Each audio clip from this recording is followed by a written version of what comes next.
இன்றைக்கி ரோஸ்மேரி செடி நடவு செய்கிறதுக்கு மண்கலவை தயார் பண்ணி வச்சுக்கிறேன். அந்த மண்கலவையை பார்க்கலாம் வாங்கிப்போம். மண்கலவை எப்படின்னா, ஒரு பங்கு தோட்டத்து மண், ஒரு பங்கு கொக்கோ பித்து, அதுவாக காய்கறி கழிவுகள் இதெல்லாம் சேர்த்து இந்த மண்கலவையை நம்ம தயார் பண்ணி வச்சுக்கிறேன். இந்த மண் போட்டு ரொம்ப கெட்டியாக இருந்தாலும் நம்ம செடி வைக்கும்போது கொஞ்சம் இதாக இருக்குது. இருங்க, அதை நல்லா கொஞ்சம் இது பண்ணி விட்டு லூஸ் பண்ணி விட்டுலாம் செடி வைக்கிறதுக்கு. இப்போ நம்ம செடி நடவு செய்கிறோம். இந்த ரோஸ்மேரி செடி நான் நர்சரி போயிருந்தப்போ வாங்கிட்டு வந்தேன்.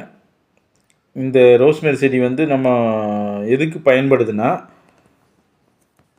பெண்களுக்கு முடி வளர்கிறதுக்கு ரொம்ப உபயோகமான இதாக இருக்கும். இந்த செடி நல்லா கொஞ்சம் இப்போ சிறுசாக இருக்குது. செடி வளர்ந்து கொஞ்சம் பெருசானதுக்கப்புறம் பார்த்திங்கன்னா, இந்த செடி நம்ம தண்ணியில் போட்டு பாயில் வாட்டர் கொதிக்க வச்சு எடுத்து ஸ்ப்ரே பாட்டில் ஊற்றி ஸ்ப்ரே பண்ணோம்னா முடி வளர்கிறது நல்லா முடி ஏர் க்ரோத் நல்லா இதாக இருக்கும்.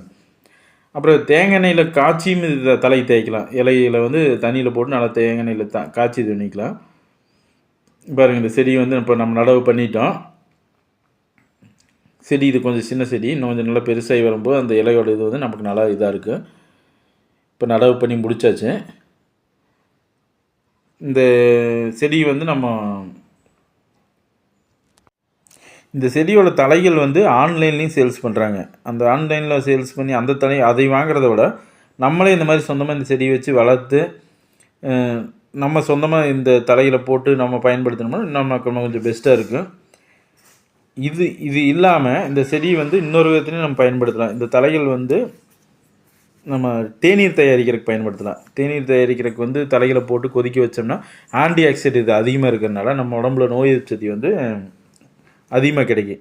என்னோடய சேனலுக்கு சப்போர்ட் பண்ணுங்கள், லைக் பண்ணுங்கள், ஷேர் பண்ணுங்கள், கமெண்ட் பண்ணுங்கள், சப்ஸ்கிரைப் பண்ணுங்கள். அப்போ தான் நான் அடுத்தடுத்து போடுற வீடியோ உங்களுக்கு வரும்.